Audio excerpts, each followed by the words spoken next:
በጣም አልሐምዱሊላህ አስላም ያደረገኝ ጌታ በጣም አመሰግነዋለሁ። አላህዬን አሁን ለምንም አልችልም። ሳላውቀው ላደረኩትም ሳላውቀው ለበላሁትም አላህ ይቅር ይበለኝ። ግን በጣም ሞቱ ነገር ታውቃለህ ኡስታዝ አስላም ያደረገኝ ጌታ በጣም አመሰግነዋለሁ።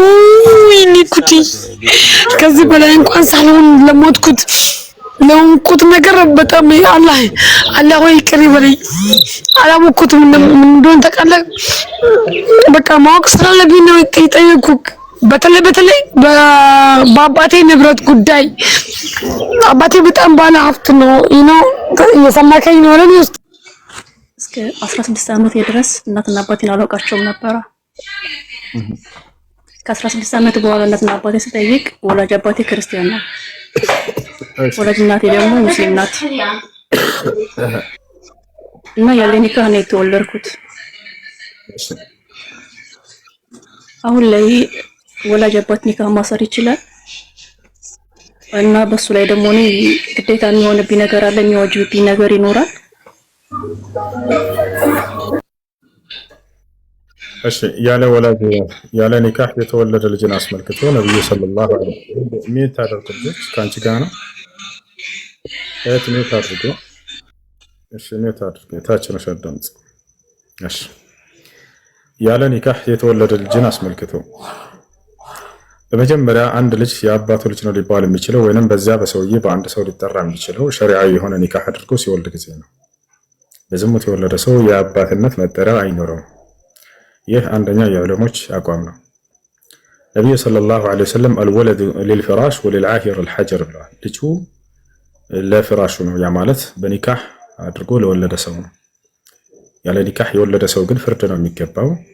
الحجر يعني يرجم حتى الموت إذا كان متزوجا وزنا، وأما إذا كان غير متزوج فإنه يجلد 800 جلدة لقوله سبحانه وتعالى الزانية والزاني فاجلدوا كل واحد منهما 100 جلدة كما في سورة النور።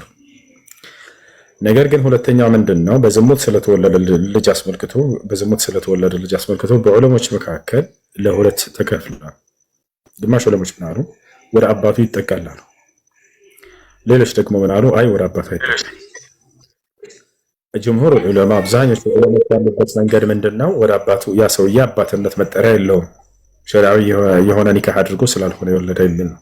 ሌሎች ደግሞ ዑለሞች ከፊል ዑለሞች አይ ወደ አባቱ ቢጠጋ ችግር የለውም ያ ሰው እስካመነ ድረስ። ለምሳሌ ከአንድ ሰው ጋር ዝሙት ሰራች ሴት ተሳሳተችና ከዚያ በኋላ በዚያ በሰውዬ ቢጠራ ችግር የለውም እስካመነና እስከተቀበለ ድረስ የእርሱ አባትነቱ ከተረጋገጠ ብለው ተናግረዋል። ነገር ግን ከብዙ ከሆነ ሴትዮ ዝሙት ሰርታ የወለደችው ይህ በየትኛው ሊጠራ ይችላል? ልጆች ለምሳሌ አንድ ሴት ከ3 ከ4 ሰው ጋር ተገናኘችና ብትወልድ በየትኛው ሊጠራ ይችላል? አይችልም። ስለዚህ ከአንድ ሰው ጋር ከሆነ ያደረገችው ያ ሰውም ደግሞ መጥቶ ካመነና ከተቀበለ ያንን ነገር ከእርሱ በትክክል የተገኘች እንደሆነች ከታመነ የዛኔ በዛ ቢጠራ ችግር የለውም ብለው ሸይኹል ኢስላም ኢብኑ ተይሚያ ረሂመሁላህ ተዓላ አቋማቸው ይሄ ነው። ስለዚህ እናትሽ አባትሽ በትክክል የተረጋገጠ ከሆነ ከዚያ ከሰው ብቻ ጋር ከሆነ በዚያ መጠራት ትችላለሽ። ያም ሰው የአባትሽ ነው፣ በእርሱ ስም መጠራት ትችላለሽ። እርሱም ይደርሻል። ስለ ኒካህ ነው ጥያቄሽ፣ ያ ሰው ይደርሻል። እሺ ከብዙ ሰዎች ጋር ከሆነ ዘሙታች ሴት እየወለደችው እስከተባለ ደግሞ የሸሪዓ ፍርድ ቤት ቃዲ እርሱ ወኪል ይሆናታል። አታገባም አይደለም ታገባለች። የሸሪዓ ፍርድ ቤት ቃዲ ወልይ ይሆናታል። ነብዩ ሰለላሁ ዐለይሂ ወሰለም السلطان ولي لمن لا ولي له ስላሉ ከቤተሰቧ ኒካህ የሚያስርላት ወኪል የሌላት ሴት የሸሪዓ ፍርድ ቤት ቃዲ እርሱ ወልይ ይሆናታል፣ ወኪል ይሆናታል ብለው ተናግረዋል። ያ ከሌለ የአካባቢ ኒካህ ማሰር የሚታወቅ ወኪል ቃዲ እርሱ ወኪል ይሆናታል ቃዲ። ያ ከሌለ የመስጂድ ኢማም፣ ያ ከሌለ ማንኛውም ሙስሊም ሊሆን ይችላል። እሺ ካፊር ነው አለች እኮ ይላል። ሙስሊም ካልሆነ ላ ይሁሉ እርሱን አይመለከትም፣ ይሁሉ እርሱን አይመለከትም ሙስሊም ካልሆነ። እሺ ከዚህ አይዲያ ውጭ ጥያቄ አለኝ? ይቻላል ነው ጥያቄ ትችላላችሁ። ከዚህ አይዲያ ውጭ ጥያቄ ያላችሁ ጥያቄ ትችላላችሁ። ባጭሩ እንደዛ ከሆነ ክርስቲያን ከሆነ ሸሪዓ ፍርድ ቤት ነው ሄደሽ ኒካህ የምታስገው። እሺ ከላይ ያለሽው ሰላም ብያለሁ። ሰላም አለይኩም እንዴት ናችሁ? ሰላም ናችሁ? ኡስታዝ ሲ አልሐምዱሊላህ ሰዓዳ ጌታውን አሰፋ ነው። ድምጽ አይሰማም? መርሐባ። እሺ ሰዓዳ ጌታውን አሰፋ እባላለሁ። ድምጽ አይሰማም? ይሰማል። እሺ ትንሽ ጉር ስለሚያመኝ ነው እና እኔ አንድ ጥያቄ ከዚህ ውጭ በጣም ሁሌም ውስጥ የሚነካው ነገር አለ። እሺ አንድ ይቅርታና ማለት በተለየ በአሁን በምንሰማው ጉዳይ ሙስሊሞች ሆነው ማለት ነው ሙስሊም ብሔረሰብ ሙስሊም ማህበረሰብ ውስጥ ተወልደው አድገው ከጊዜ በኋላ ይቅርታ አድርጉልኝና ግልጽ መናገር ይችላል አይደል?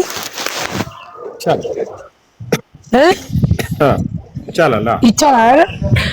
ይቅርታችሁን ግን ሴት ስለሆንኩኝ ይሄን ነገር መናገር ይከብደኛል። ግን ያው ጥያቄ ስለሆነብኝ ነው፣ ሸሪዓ ማወቅ ስላለብኝ ነው። እኔ በሁለቱም እንትን ስለሆንኩኝ ኦርቶዶክስ ሙስሊም በቃ በዛ ነው እስልምና በጣም ማወቅ የምፈልገው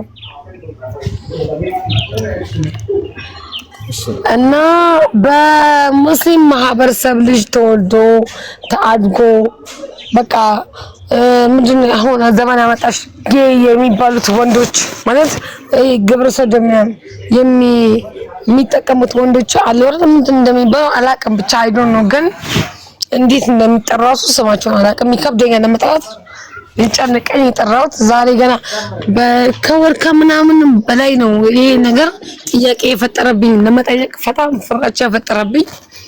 ዛሬ ግን ደፍሬ ገባው። ሰዋት ምን ሰለክ ኡስታዝ በጣም አከብራለሁ፣ ወዳቸዋቸው ሁላችሁም ወዳቸዋለሁ። እነዚህ ሰዎች ላይ ይሰገዳል ሲሞቱ ጀናዛቸው ይታጠባል። ማወቅ ያለብኝ ነገር ግን ወንጀለኞች በምድር ላይ ሆነው ማለት ነው ማለት እነዚህ ግብረ ሰዶሚያ የሚሰሩ ወንዶች ወንድ ለወንድ ምናምን የሚሰሩ ወንዶች ማለት ነው ለጠያቂው አላህ ነው። ሁሉ ነገር ጌታ መሐሪም አላህ ነው። ሁሉ ነገር የሚሽረውም ሁሉ ነገራችን በቃ ወደ አላህ ነው ያለው። ነፍሳችን የሚመጣው ከሱ ነው፣ የሚመለሰውም ከሱ ነው። ግን እነዚህ ሰዎች በምድር ላይ ያሉ ሰዎች ጀናዛቸውን አያጥቡ፣ ይሰገድባቸዋል። ይሄን ጥያቄ እንዲመለስልኝ ፈልጋለሁ። ማወቅ ያለብኝ ነገር ትልቅ እሱ ነው። አላህ መሐሪ ጌታ ስለሆነ ማለት ነው። እዛ ጋር ያለው ጥያቄ ሌላ ነው፣ አላህ ነው የሚያውቀው። ሰውት እዚህ ጋር ግን በምድር ላይ እስካሉ ድረስ ሲቀበሩ ማለት ነው ሲቀበሩ ከሞቱ በኋላ ጀናዛቸው ይታጠባል። ኖርማል እንደዛ ነው የማስበው፣ እኔም እንደዛ ነው የሚገባኝ። ግን ይሰገድባቸዋል፣ ሰላትም አይሰግዱም። ግን ሙስሊም ተብሎ የእስላም ቀብር ነው የሚቀበሩት እና እነዚህ ሰዎች ይሰገድባቸዋል። ጥያቄ ነው ሁሌ ነው የሚሆንብኝ፣ እንቅልፍ ያሰጣኝ ነገር እና በጣም አመሰግናለሁ። በጣም እና ደግሞ ሁለተኛው ጥያቄ ደግሞ ኡስታዝ እሱ ማለት ነው እኔ አሁን አባቴ ኦርቶዶክስ ነው በሐቅ አባቴ ኦርቶዶክስ ነው። እኔ ዘር ማንዘሮቼ ሁሉ ከእናቴ ውጪ አባቴ የፋዘር ቤተሰብ ኦርቶዶክስ ናቸው። እናቴ ደግሞ በእናቴ በኩል ደግሞ ሙስሊም ናቸው፣ እስላም ናቸው። እኔ ደግሞ ተወልጄ ያደግኩት በእስላም ማህበረሰብ ውስጥ ነው እና ሰዓዳ ጌታውን አሰፋ ነው የሚባለው። በአባቴ ዘር ማንዘር ነው የምጠራው። ግን ኦኬ እሺ፣ ግን ከአባቴ የሆነ ቢሞትም ባይሞትም ቢኖርም ባይኖርም ማለት ነው እኔ የምጠይቀው ሀቅ ከአባትነት እሱ የሚያደርግልኝ የሆነ ድጎማም ብርም ይሁን ምንም ይሁን ውርስም ይሁን ምንም ይሁን እሱ አሁን ሆቴል አለው፣ ቢራ ሻጭ ይሸጣል። ብቻ እሱ በራሱ ሚዲያ በጣም ባለፎቅ ነው፣ ባለ ንብረት ነው። ግን እኔ ግን እዚህ ጋር ደግሞ በጣም ከሱ ቤተሰብ ማልጠበቅ ንጹህ ሙስሊም ድሃ ነኝ። ግን የሱ ብር ግን ለኔ ሀቅ ይሆናል። እኔ አካውንት ላይ ቢገባ በበላ ማለት ነው። ሐቄ ነው ማለት አላህ በሌላ ወንጀል አያይብኝም። ከተለያየ ቢራ ምናምን ሐረቄም ስለሚገባብኝ ማለት ነው። በበላ ግን አላህ በወንጀል ግን ያስብብኛል። ይሄን መልሱልኝ። ይቅርታ፣ አመሰግናለሁ። እሺ እሺ ልጆች ሰላምቴ ስለሆነች ያልገባትን ትጠይቃለች። ችግር የለውም። እኛ ታግሰን መስማትና ያንን መመለስ ነው። ያላወቀችውን ማሳወቅ ነው። ያላወቀችውን ጠይቃ ማወቅ ነው ያለባት በእርሷ ላይ። ስለዚህ ተረጋጉ። የመጀመሪያው ጥያቄ ምንድን ነው? ግብረ ሰዶም ሲሰራ የነበረ ሰው ቢሞት በእርሱ ላይ ሶላተል ጀናዛ ይሰገድበታል ወይ ነው ጥያቄው። በመጀመሪያ ሙስሊም ከእንዲህ አይነት አጸያፊ ነገር በጣም የራቀ ነው። አላህ በቁርአን ላይ በጣም አስጠንቅቀዋል። ነቢያቶች አስጠንቅቀዋል። ግብረ ሰዶም ለመጀመሪያ ጊዜ የተሰራው በሉጥ ዓለይሂ ሰላም ዘመን ነበር፣ በነ ኢብራሂም ዓለይሂ ሰላም ዘመን። ኢብራሂምን አላህ ሱብሓነሁ ወተዓላ በአንድ ቦታ ላይ ነቢይ አድርጎ አስነስቶ ልኮት፣ በሌላ ቦታ ላይ ደግሞ ሰዎች ግብረ ሰዶምን ይፈጽሙ ነበር በአላህ ላይ ከማጋራታቸው ባሻገር። ለዚህ አጸያፊ ተግባር የመጀመሪያዎቹ እነዚያ ነበሩ። ከአደም ጀምሮ እስከዚያ ዘመን ድረስ ግብረ ሰዶም የሚባል ምድር ላይ አይታወቅም ነበር። የመጀመሪያ ሰዎች እነርሱ ናቸው። አላህ ሲናገር ማ ሰበቀኩም ቢሃ ሚን አሐድን ሚነል ዓለሚን ይላል። በዚህ በአጸያፊ ተግባር ከዓለማት ህዝብ አንድ እንኳን የቀደማቸውም የለም እያለ ይነግረናል። የሉጥን ታሪክ ሉጥ ለህዝቦች ያስተማረው ማለት ነው። ከዚህ ግብረ ሰዶም አጸያፊ ተግባር አስጠንቅቋቸዋል። የተላከላቸው ነቢይ ሉጥ ይባላል። የኢብራሂም ዓለይሂ ሰላም የወንድሙ ልጅ ነው። በአንድ ጊዜ ነበር የተላኩት ሉጥና ኢብራሂም። ገብቷቸዋል። ቀድሞ ግን ኢብራሂም ላይ የተላከው፣ ከዚያ በኋላ ሉጥ ተላከ። ሉጥ የተላከው ለሁለት ዓላማ ነበር ወደ እነዚህ ህዝቦች። አንደኛ ከአላህ ውጭ ሌላን አካል ያመልኩ ነበር። ሁለተኛ በዚህ በሽርክና በክህደታቸው በተጨማሪ ባሻገር ምን ይሰራሉ? ግብረ ሰዶምን ይሰራሉ። ግብረ ሰዶም ማለት የተመሳሳይ ጾታ ግንኙነት ነው። ወንድ ለወንድ ያደርጉ ነበረ።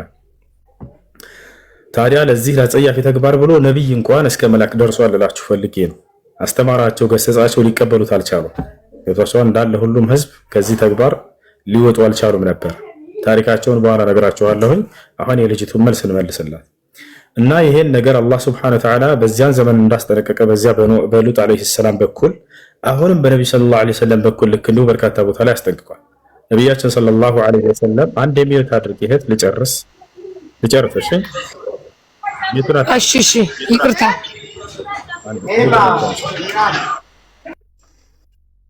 እሺ ነብዩ ሰለላሁ ዐለይሂ ወሰለም ሲያስጠነቅቁ እንደቀደሙት ነብያት ይሄን ነገር አስጠንቅቀዋል። ምን አሉ? መን ወጀድቱሙሁ ያዕመል ዐመል ቀውም ሉጥ ፈቅቱሉ ልፋዒል ወልመፍዑል ቢሂ አሉ። የሉጥ ህዝቦችን ተግባር ሲሰራ ያያችሁትን ሰው ሰሪውንም የሚሰራበትንም ሰው ግደሏቸው አሉ። ፍርዳቸው ምንድነው? በጣም አጸያፊ ኃጢአት ከመሆኑ የተነሳ ፍርዳቸው ሞት ነው። ታዲያ ሰሪውሽ ያስገድደው እየሰራ ሊሆን ይችላል ልትሉ ትችላላችሁ። ያኛውስ የሚገደሉት ሁለቱም በፈቃዳቸው ካደረጉ ነው። ሁለቱም ወደውና ፈቅደው ከሆነ ነው። ነገር ግን የሚሰራበት ሰው ተገደው ከሆነ ሲገደላል ወይ? ላሱ አይገደልም። ያለ ፈቃዱ ነውና የተደረገበት ይሄ ነገር። ነብዩ ሰለላሁ ዐለይሂ ወሰለም ተገዶ ኃጢአት ላይ የወደቀ ሰው እንደ ኃጢአተኛ አይቆጠርም ከአምላክ ዘንድ ሁሉ ብለው ተናግረዋል። ገብታችኋል? ነብዩ ሰለላሁ ዐለይሂ ወሰለም ሐዲስ ላይ ሲናገሩ ምን አሉ? ኢነላሃ ተጃወዘ ዐን ኡመቲ ሰላሰን አልኸጠእ ወንሲያን ወመስተክሪሁ ዐለይሂ አሉ። አላህ ከትውልዶቼ በሶስት መንገድ የሰሯቸውን ኃጢአት አልፎላቸዋል። አንደኛ ባለማወቅ ኃጢአት የሰራ፣ ሁለተኛ ረስቶ ኃጢአትን የሰራ፣ ሶስተኛ ተገዶ ኃጢአትን የሰራ። ተገዶ ይሄን ነገር ቢፈጸምበት ያ ሰው ጫፉ አይነካም። ገብታችኋል? ወዶና ፈቅዶ ከሆነ ነው። ታዲያ ይሄን ነገር ያደረገ ሰው ይሰገድበታል ወይ ነው ልጅቱ ጥያቄዋ። ይሰገድበታል ወይ? እንዳው ሙስሊም ሆኖ እዚህ ነገር ላይ ቢወድቅ ይህ ሰው ቢሞት ይሰገድበታል ወይ? አላህ ሱብሓነሁ ወተዓላ ሶላተል ጀናዛን የከለከለው ኩፍር ላይ በወደቁ ሰዎች ላይ ብቻ ነው። ክህደት ላይ አምላክን ከካዱ ነው። አላህ ሱብሓነሁ ወተዓላ ክዷል ወይ ይህ ሰው? ላ አልካደም። ላኪነሁ ወቀዐ ፊ ከቢረቲን ሚን ከባኢሪ ዙኑብ ከታላላቅ ወንጀሎች በአንድ ወንጀል ላይ ወድቋል። ገብታችኋል አይደለ? ይህ ሰው ይሰገድበታል፣ ምክንያቱም ከእስልምና ስላልወጣ። ነገር ግን ታላቅ ኃጢአትን አድርጓል። ከባኢር ዙኑብ ላ ትኽሪጅ ሳሒበሁ ዐን ዳኢረቲል ኢስላም ዐንደ አህሊ ሱነቲ ወልጀማዓ يعني خلافا للخوارج والمعتزلة الذين يكفرون بالكبائر ገብታችኋል አይደል? ነገር ግን የማይሰገድበት ጊዜ አለ። ይህ ግብረ ሰዶም የሰራ ሰው መቼ ከተባለ እኔ ግብረ ሰዶምን የምሰራው ሐላል ስላደረገው ነው፣ አላህ ፈቅዶት ነው፣ ነብዩ ሰለላሁ ዐለይሂ ወሰለም ፈቅዶት ነው ብሎ ከተናገረ የዛኔ ክህደት ይሆናል። አላህ ሐራም ያደረገውን እርም ያደረገውን ነገር ሐላል ስላደረገ إذا أحل ما حرمه الله سبحانه وتعالى فإنه يكفر ويرتد عن دين الإسلام.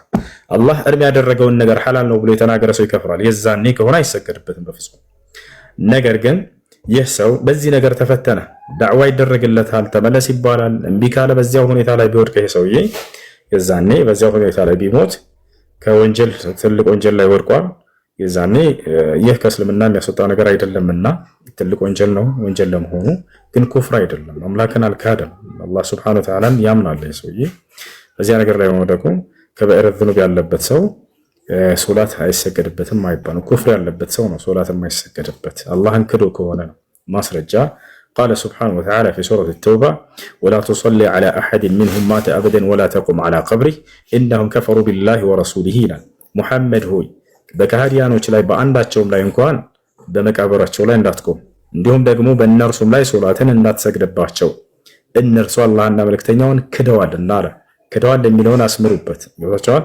ስለካዱ ሶላተል ጀናዛ ተከለከለባቸው ያ ሰው ግን አማኝ ነውና በዚያ በኃጢአቱ አላህ ዘንድ ይጠየቃል ነገር ግን ሶላተል ጀናዛ ይከለከለበትም ነው ይሰገድበታል አንደኛው እሱ ነው ሁለተኛው ጥያቄ ምንድነው አባቴ ክርስቲያን ነው አባቴ ክርስቲያን ነው እና ከእርሱ የሚመጣልኝ ገንዘብ አለ አስካሪ መጠጥ ነው የሚሸጠው ያን ገንዘብ በስጦታ መልክ ቢሰጠኝ ወይንም ሙርስ ብሰጥ መቀበል እችላለሁ ወይ ነው ታውቃለህ እሺ ከሌላ እምነት ተከታዮች የሚሰጣቸው ገንዘብ ለሶስት ይከፈላሉ አንደኛ ጥርት ያለ ሐላል የሆነ ገንዘብ የሥራ ምንጫቸው ለምሳሌ አትክልት ሽጦ ከሆነ አትክልት ሐላል ነው ሐላል ነው የተፈቀደ ነገር ነው ገብታችኋል አይደል የገንዘብ ምንጩ ከሐላል ብቻ ከሆነ ከዚህ ከሆነ የገንዘብ ማግኛ ምንጩ የዛኔ ችግር የለውም መቀበሉ ችግር የለውም ሐላል ከሆኑ ከተፈቀዱ ነገራቶች ሁለተኛ የሐራም ምንጭ ከሆነ ጥርት ያለ የሐራም ምንጭ ብቻ ምንም የሐላል ቅልቅል የሌለበት ለምሳሌ አስካሪ መጠጥ ብቻ ከሆነ የገንዘብ ምንጩ የዛኔ መቀበል አይቻልም ሙሉ በሙሉ አይፈቀድም ሶስተኛ የሐላልም የሐራምም ቅልቅል ነው ሰውየው ገንዘቡ ከየትኛው እንደሰጣችሁ ማላወቃችሁ በዚህ ጊዜ ብትቀበሉ ወንጀሉ በራሱ ላይ ነው በእናንተ ላይ ምንም የለባችሁ هذا ما افتى به الامام الفقيه ابن عثيمين رحمه الله تعالى ይህ ከአማኝ የሚሆን ከካሃዲ ፍርዱ አንድ አይነት ነው አማኝ ሆኖ ሰውየው ለምሳሌ የሐራም ምንጭ ከሆነ አስካሪ መጠጥ ሽጦ ከሆነ ከሰዎች አጭበርብሮ ከሆነ የሰጣችሁ መቀበል አይቻልም ከሐላል ከሆነ ደግሞ ይፈቀዳል የሁለቱም ቅልቅል ከሆነ ልክ እንዲሁ ከየትኛው እንደሰጣችሁ እስካላውቃችሁ ድረስ ያ ነገር በእናንተ ላይ ሐራም አይሆንባችሁ ከተሻለ አይደለ ያ ነው ይህ በህይወት እያለ ቢሰጥሽ ነው መቀበል ትችላለሽ ከሞተስ በኋላ ውርስ ላይ ከውርስ ክፍፍል ላይ ብትደርሽሽ አንቺ ሙስሊም ነሽ እርሱ ክርስቲያን ነው የዛኔ ነብያችን ሰለላሁ ዐለይሂ ወሰለም لا يرث المؤمن الكافر ولا الكافر المؤمن ብለዋል አማኝ ከሃዲን አይወርሰውም ከሃዲ አማኝን አይወርሰውም ብለዋል ውርስ ላይ ከሆነ አይቻልም በምንም መንገድ የሚሆን ውርስ ላይ ከሆነ አይቻልም እርሱ ያንቺን ገንዘብ መውረስ አይችልም አንቺም እርሱን መውረስ አይቻልም ነገር ግን ውርስ ላይ የሚከፋፈሉት ማን ናቸው ልጆች አሉ ወንድሞችሽ እህቶችሽ ማለት ነው ክርስቲያን ናቸው እነርሱን በልና እነርሱ ተከፋፈሉ ውርሻቸውን ደረሳቸው ከዚያ በኋላ ለእህታችን የሆነ ነገር ብናደርግላት ብለው ተስማሙ ልብ በሉ ስጦታ ሀዲያ ይባላል ያ እህታችን ማረፊያ የላትምና ከውጭ ስትመጣ ቦታ እንስጣት እዚያ ቦታ ላይ ቤቷን ሰርታ እንድትኖር ተባባሉ ተስማሙ የዛኔ በስጦታ መልክ ቢሰጡሽ ችግር የለም ወይንም ገንዘብ ሊሆን ይችላል እህታችን የምትጠቀምበት ገንዘብ የላትምና ስጦታ እንስጣት ከደረሳቸው የውርስ ክፍፍል የዛኔ ሀዲያ ይባላል እርሱ ስጦታ ነው እሱ ችግር የለም ይቻላል ነገር ግን ከነርሱ ጋር ተካቶ መውረስ ምናምን የሚባለው ነገር አይቻልም ሰምተሽኛል ሳዳ ኔትሽናሽ አሎ ሳዳ አው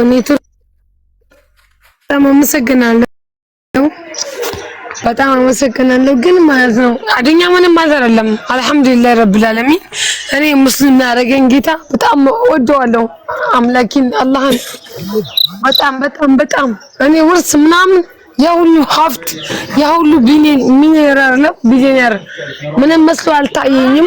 አልሐምዱሊላህ ረብል ዓለሚን። ዛሬ ምን እንደሚያስለቅሰኝ ያ አላህ በጣም አልሐምዱሊላህ አስላም ያደረገኝ ጌታ በጣም አመሰግነዋለሁ አላህዬን። አሁን ለምንም አልችልም። ሳላውቀው ላደረኩትም ሳላውቀው ለበላሁትም አላህ ይቅር ይበለኝ። ግን በጣም የምወደው ነገር ታውቃለህ ኡስታዝ እስላም ያደረገኝ ጌታ በጣም አመሰግነዋለሁ። ወይኔ ጉዴ! ከዚህ በላይ እንኳን ሳልሆን ለሆንኩት ነገር በጣም አላህ ሆይ ይቅር ይበለኝ። አላወኩትም ምን እንደሆነ ታውቃለህ። በቃ ማወቅ ስላለብኝ ነው የጠየኩህ። በተለይ በአባቴ ንብረት ጉዳይ አባቴ በጣም ባለ ሀብት ነው እየሰማከኝ ነው አይደል ኡስታዝ? ግን በቃ በዚህ ነገር በአባቴ ሀብት በአባቴ ቢሊየነር እኔ በጣም የጀሃነም ከሰል ሆናለሁ ወይ የሚለው ነገር ሁሌም ጠይቀው ነበር ፈጣሪ። እኔ ምክንያቱም እናቴ ሳላየት ነው የሞተችብኝ አሜሪካ ውስጥ በ33 ዓመቴ። አሁን ኢትዮጵያ ልትመጣ 4 ቀን ሲቀራት ሞተችብኝ። ልጆቼ የምትረዳው እሷ ነበረች ከባሌ ጋር ከተለያየው በኋላ። አሁን ደግሞ የቲም ልጅ ነው አሳድገው የቲሞቹ ነው ማሳድገው። ብቻዬን ስራ የለኝም፣ አቅም አጣሁ። እናቴ ሞተች፣ አክስቴ ሞተች፣ አያቴ ሞተች። ብቻዬን ምን ሆኖ ከልጆቼ ጋር ግን ሲቸግረኝ ግን አንዳንድ ጠይቀውና ብር ወስድበት ነበር 1000 ብር 500 ብር ምናምን። ግን ወላሂ አላህ በሚያውቀው ማለት ነው አላህ ያልታወቀው ሙዕጂዛ ያውርድብኝ። እኔ በቃ እንደዚህ ማህበራዊ ሚዲያ የሚባል ነገር አላውቅም። ግን በቃ ሁሌ ራስን ጠይቆ ነበር ያ ብር ለኔ 500 1000 ብር ለኔ ቃጠሎ ይሁንብኝ። ቆይ ለነዚህ የቲሞች አባታቸው ሳይረዳ ሳያሳድጋቸው ለማያውቃቸው ላላያቸው ልጆች ለኔ ግን እኔ በወስጄ በማውቀው ይሄ ሁሉ ጊዜ ለኔ ግን የጀሃነም ከሰል የሆነብኝ ብዬ በጣም ነበር ማስበው። የቲም ብቻዬን ነው ማሳድገው የቲም ልጆች እና ደግሞ አንዳንዴ ሲጨንቀኝና አባትሽ ባለ ሀብት ነው ምን ቸገረሽ አንቺ ምን ጨነቀሽ ይሉኛል ሁሉም ሰዎች። ሁሉም እንደዛ ነው የሚፈርዱብኝ። አባትሽ ባለ ፎቅ ነው፣ ባለ ሀብት ነው፣ ባለ ፎቅ ነው፣ ባለ ሆቴል ነው ይሉኛል። እኔ ግን ለምን እንደሚገድበኝ ታውቃለህ? በቃ አንዳንዴ ዛሬ ይገበጣ ወላሂ በጣም ጨንቆኝ ማለት ነው። በጣም ጨንቆኝ ይሄን ጥያቄ ጠየቅኩት። ለምን አባቴ የፈለገ ባለ ሀብት ቢሆንም እኔ የቲም ልጆች አሳድጋለሁ። በተለይ እስልምና ተቀብያለሁ፣ ወስጃለሁ፣ አምኛለሁ። ግን በቃ አላህ ግን ወደፊት ይቀራኝ ይሁን ማላውቀው ነገር ውስጥ ገብቼ የሚለው ነገር የቲሞችን ማንም አይረዳልኝም እኔና አላህ ብቻ በስተቀር የምሰራው ስራ የለም። አሁን ላይ የወገኘሁትን ነገር ወጥቻለሁ። ፋሚሊ የለኝም፣ ብቸኛ ነኝ አሁን ላይ።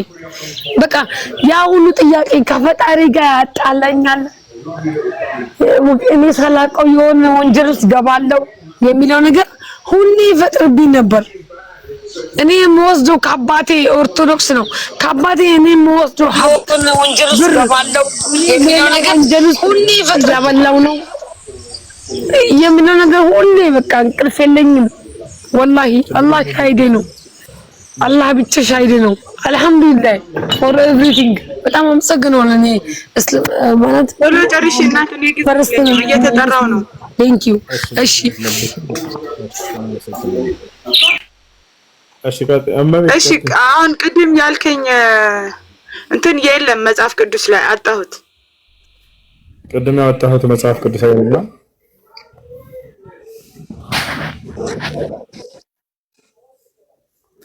እመቤት በየሰፈሩ ስለምዞር ቆፍራችሁ ቅበሩት ያልከው ኦሪት ዘዳግም 20 ነው አልከኝ? አይደለም 23 ኦሪት ዘዳግም ምዕራፍ 23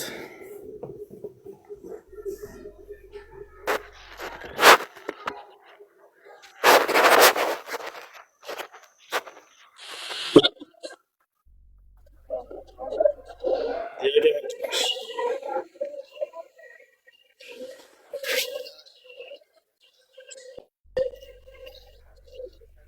ጥያቄ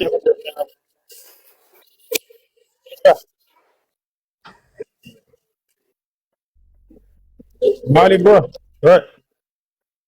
ማን ጋ ነው ባላ? ሄሎ ሄሎ፣ ሀብታሙ ወረደ። ሀብታሙ አሸማኛው አባት በልጁ ላይ ልጅ በአባቱ ላይ ያለውን ሐቅ ነው የሚለው። በመጀመሪያ አባት ለልጁ ሊያሟላለት የሚገቡ ሐቆችን እንጀምርና ከዚያ ልጁ ደግሞ ለአባቱ ያለው ሐቅ ምንድነው የሚለውን እናያለን። አንደኛ አንድ ሰው ልጅን በሚወልድ ጊዜ ከተወለደበት ጊዜ ጀምሮ ገና ሲወለድ አባት ለልጁ ሊያሟላለት የሚገቡ ነገራቶች ነብዩ ሰለላሁ ዐለይሂ ወሰለም ሲናገሩ ምን አሉ? ኩሉ መውሉድን ሙርተሐኑን ቢዐቂቀቲህ የዝበሑ ሊሳቢዒህ ወዩሕለቁ ወዩሰማሉ። ማንኛውም የሚወለድ ህፃን ልጅ በአቂቃው የተያዘ ሆኖ ይወለዳል አሉ። ያ ማለት አባት ለዚህ ልጅ አቂቃ ሊያደርግለት ይገባል። የመጀመሪያ ሐቁ ከዚያ ይጀምራል። በሰባተኛው ቀን አቂቃ ይረድለት አሉ። በሰባተኛው ቀን ይታረድለት፣ በሰባተኛው ቀን ስምም ይወጣለት፣ በሰባተኛው ቀን ፀጉሩን ይላጭለት፣ በሰባተኛው ቀን ይገርዘው። እነዚህ ሁሉ ሊያሟላለት የሚገቡ ናቸው። ገና ከተወለደ ጊዜ ጀምሮ ግዴታ ናቸው ወይስ አይደለም ወደሚለው እንምጣ። እነዚህን መገረዝ የሚለው ግዴታ ነው ለወንድ ልጅ፣ ለሴት ልጅ ግዴታ አይደለም ባትገረዝም። ወንድ ልጅ ላይ ግን ግዴታ ነው። ነብዩ ሰለላሁ ዐለይሂ ወሰለም በሌላ ሐዲስ ላይ ሲናገሩ ኸምሱ ሚነል ፊጥራ ወሚንሁ አልኺታን አሉ። 5 ነገራቶች ከተፈጥሮ ግዴታዎች ናቸው፣ ከነዚያ መካከል አንደኛው ግርዘት ብለው ተናገሩ። ስለዚህ ያ ነው። ሁለተኛ ነገር ስም ሊያወጣለት ይገባል። ከስሞችም መልካሞችን ስም መርጦ መልካም ስም ሊያወጣለት ይገባል። ገብታችኋል? ሶስተኛ ነገር ምንድነው? ፀጉሩ ይላጭለት። የሚላጨው አሁንም የወንድ ልጅ እንጂ የሴት ልጅ አይደለም። አራተኛ ምንድነው? አቂቃ በሰባተኛ ቀን ይታረድለታል።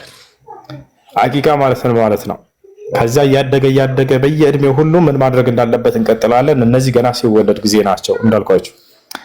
አቂቃ ማለት አንድ ህፃን ልጅ በተወለደ በሰባተኛ ቀኑ ሊታረድለት የሚገባ የሆነ የእርድ አይነት ነው። እርዱም ምንን አስመልክቶ ነው? አምላክ አላህ ሱብሓነሁ ወተዓላ ልጅን የሚያክል ጸጋ ስለሰጣችሁ ለእርሱ የምታደርሱት የምስጋና የአምልኮ ስርዓት ነው። ምስጋና ለሁለት ይከፈላል። አንደኛ በአንደበት የማመስገን፣ ሁለተኛ በስራ የማመስገን አይነት ነው።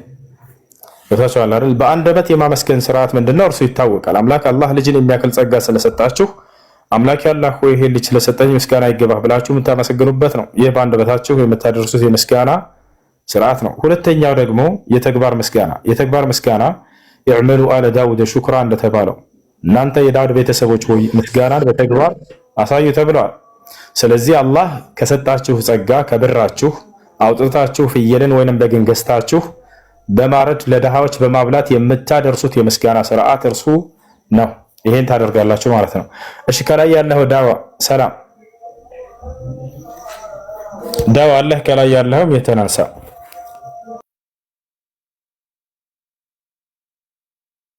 እሺ የለም እንቀጥላለን። ስለዚህ ያ ነው። ታዲያ አቂቃ ግዴታ ነው ወይ ከተባለ በቻለ ሰው ላይ ያድርግ። ያልቻለ ሰው ግን ችግር የለውም። በሰባተኛው ቀን ካላገኘ ሰው ይውዳህ ከሆነ በ14ኛው ቀን ማድረግ ይችላል። ካልቻለስ በ21ኛው ቀን፣ ካልቻለስ በቻለበት ጊዜ ያድርግ። ችግር የለውም። ገብታችኋል? ያ እሺ ሌላኛው ለዚህ ልጅ ሊያሟላለት ከሚገቡ ነገራቶች የሚታረደው ለወንድም ለሴት ነው። በነገራችን ላይ እስከ ነቢያችን ሰለላሁ ዐለይሂ ወሰለም ከልጅነቱ ጀምሮ ሊያበላው ሊያጠጣው እንደሚገባ ልጅ ተናግሯል። ይህ አባት ለልጆቹ ሊያሟላለት ከሚገቡ ነገራቶች ይሄ ታወቀ ነው። ማብላት፣ ማጠጣት፣ ማልበስ፣ ለእርሱ መጠለያ ማሟላት፣ ሁሉ ነገራቶች ህይወቱን በሚመለከት ነገር ማለት ነው። ከዚያ በሻገር ደግሞ የአምልኮ ስርዓቶችን ከልጅነቱ ጀምሮ በዲኑ ላይ ሊያስተምረውና የአምልኮ ተግባራቶችን ሊያግዘው ይገባል። በዚያ ላይ ነብዩ ሰለላሁ ዐለይሂ ወሰለም እንደተናገሩት ሙሩ አብናአኩም ቢሰላህ ሊሰብዕ ወድሪቡሁም ዐለይሃ ሊዐሸር ወፈሪቁ በይነሁም ፊል መዳጅዕ አሉ። ልጆቻቸው የ7 ዓመት ዕድሜ ሲደርሱ ጊዜ ሶላትን እንዲሰግዱ እዘዟቸው ብለው ተናግረዋል። እያቸው ሶላትን ብቻ ሳይሆን ትልቁ የአምልኮ ስርዓት ስለሆነ እርሱ ለናሙናነት ያክል እርሱን እያነሱ እንጂ ሁሉንም የአምልኮ ስርዓት ሊያስተምረው ይገባል ነው ያ ነው። ስለዚህ አባት በልጁ ላይ ያለው ሐቅ ይሄ ነው። ለአቅመ አዳም ለአቅመ ሔዋን እስኪደርስ ድረስ በዚህ ሁኔታ ያስቀጥላል። ለአቅመ አዳም ከደረሰ በኋላ ደግሞ ያለው ሐቅ ምንድነው? ሊድረው ይገባል። ገንዘብ ካለው ግዴታ ነው አባት ልጁን ይመዳል። እንዛቻን ግዴታ ኢማሙ ሻፊዒ ሲናገሩ ታላቁ ዓሊም ልጅ ለአቅመ አዳም ከደረሰ የማግባት አቅሙና ችሎታው ከደረሰ የዛኔ አባቱ የመዳር ግዴታ አለበት ብለው ተናግረዋል። ከሌለው ደግሞ ያ አባት ከሌለው ልጁ የራሱ አቅም ካለው የዛኔ ያገባል። ዑመር ብን አልኸጣብ ሲናገሩ ምን አሉ? ታላቁ የነብዩ ሰለላሁ ዐለይሂ ወሰለም ምትክ ሰሐባ ኸሊፋቸው ዘውጁ አውላደኩም ኢዛ በለጉ ልጆቻችሁ ለአቅመ አዳም ለአቅመ ሔዋን ከደረሱ ዳራቸው ተብሏል። ወንድም ሴትም ከሆኑ ሊድራቸው ይገባል። ያ እስከዚህ ድረስ ከተነጋገርን ከዛ በኋላ ልጅ በአባቱ ላይ ለአባቱ ሊያሟላቸው የሚገቡ ሐቆች ምንድናቸው ከተባለ በመልካም ሲያዘው ሊታዘዘው ይገባል ያለች፣ ከመጥፎ ሲከለክለው ያንን ሊሰማው ይገባል። እንዲሁም ደግሞ ለአቅመ አዳም ከደረሰ በኋላ ይሄ ልጅ ገንዘብ የሚኖርበት የእድሜ ላይ ከደረሰ ስራ ሊይዝ ይችላል። ከዚያ በኋላ ያዘንብል ከበረንብል። ከዚያ በኋላ ለአባትና ለእናቱ የሚበሉት የሚጠጡት ማንኛውንም ነገር አምልኮ ስርዓታቸውን የሚያካሂዱበት የማሟላት ግዴታ አለበት። በነቢዩ ሰለላሁ ዐለይሂ ወሰለም ጊዜ አንድ ወጣት ልጅ መጣና አንተ የአላህ መልእክተኛ አባቴ ገንዘብ እንደሰጠው ይጠይቀኛል፣ የመስጠት ግዴታ አለብኝ አላቸው። አንተ ወማሉከ ሊአቢክ አሉት። አንተም ገንዘብህም የአባትህ ንብረት ናቸው አሉት። ምን ማለት ነው? የጅቡ ዐለል ወለድ አን ዩዕጢየ ሊዋሊዲህ ቢቀድሪ ማ የክፊህ። ልጅ ላይ ግዴታ አለበት ለአባቱ የሚያስፈልገውን መጠን ያክል ሊሰጠው ማለት ነው። ገብታችኋል? ያ ከአንተ ገንዘብ ያለ ፈቃድህ ራሱ መውሰድ ይችላል አባትህ። ነገር ግን እንዲያባክን ሳይሆን በሚያስፈልገው መጠን ልክ። ቤትህ ለምሳሌ መጣ፣ አንተን ካገኘህ አንተን ይጠይቅሃል፣ መስጠት አለብህ፣ ግዴታ ነው። ለአባትህና ለእናትህ ዋጅብ ነው። እነርሱ ለአንተ ያለምንም እንትን ማንም ሳያስገድዳቸው ምን ሳይላቸው ያንን አብልተዋል ጠጥተዋል፣ አንተ ዋጋቸው መክፈል አለብህ። ገብታችኋል አይደል? ቤትህ መጥቶ ግን አጣህ፣ አባት ገንዘብ አስፈልጎታል። ቤት ውስጥ ካለ ገንዘብ ማንሳት ይችላል። ይሄ ስርቆት አይባልም። ዕዳ አለብህ አንተ የአባትህ ከፍለህ ማትጨርሰው ዕዳ አለብህ ለእናትህ ለአባትህ። ያ ነው እና ስለዚህ ያንን ልታሟላላቸው ይገባል። እንዲሁም የአምልኮ ስርዓቶቻቸውን የሚሰሩበት ማሟላት አለብህ። የሚበሉት፣ የሚጠጡት፣ የሚለብሱት መጠለያ ለአንተ ይሄን ሁሉ አሟልተው እንዳሳደጉ ያንንም አንተ ያንን ማሟላት አለብህ። ሌላው ለእነርሱ ዱዓ ልታደርግላቸው ይገባል። አላህ በቁርአን ላይ ወቁል ረቢ ርሐምሁማ ከማ ረቢያኒ ሰጊራ ብሎ ጌታችን አላህ ሆይ እኔ ህፃን እያለሁ እንዳሳደጉኝ ወላጆቼ አንተ ዘንላቸው አሁን እያልክ ዱዓ አድርግላቸው ለእናትና ለአባት ብሎ ተናግሯል። ያ ነው። እሺ ይሄን ይመስላል በጥቂቱ። ጥያቄ ያለው ካለ መቀጠል አይችልም። አዛን ብሏል እዚህ ሰግድና። አሰላሙ አለይኩም ወራህመቱላሂ ወበረካቱ። ሰላም ኡስታዝ እንደት ነህ? ጥያቄ ትችላለህ? ጥያቄ ምንድን ነው? ፈጣን ነው። ከታች ምን እየተከታተልኩ ነበርና ቅድም ጀምሮ አንዳንድ ጥያቄዎችን የመጀመሪያ የማደርገው ግን አሁን በእስልምና ቅድም ስለ ሰው ልጅ ከአዳም ጀምሮ ስለ ሰው ልጅ አወዳደቅ ምናምን እያወራ ነበረ፣ ስለ አፈጣጠር እያወራችሁ ነበርና ስለ ድነት አሁን በእስልምና አስተምሮ የሰው ልጅ ከጥፋቱ አዳም ከገነት የተባረረበት ምክንያት አውርታ ስለ ድነት ስታወሩ ሰው ዳነ የሚባለው በምን ዳነ ነው የሚባለው? በክርስትና የራሱን የቻለ ሌላ አስተምሮ ስላለ በእስልምና ከዛ ከውድቀቱ ሰው በምን አይነት መንገድ ነው ድጋሚ ወደ ገነት ወይ ወደ ጀነት ገባ የሚባለው? እሺ ጃ አለ ይመቻ ጃ እሺ ለመጨረሻ ትቀጥልለት ጃ ይቀጥልልሃል። ይቀጥልለት ጃ በእምነትና በስራ ነው የሚዳነው። በእምነት የመጀመሪያው በእምነት ነው። አላህ ቃል በቃል በቁርአን ላይ የምእመናን ምዕራፍ የሚለው የመጀመሪያው አንቀጽ ላይ ቀድ አፍለሐል ሙእሚኑን ይላል። አማኞች በእርግጥም ዳኑ ይላል። በእስላም የሚዳነው በእምነትና በስራ ነው። ሰውየው በህይወት ካለ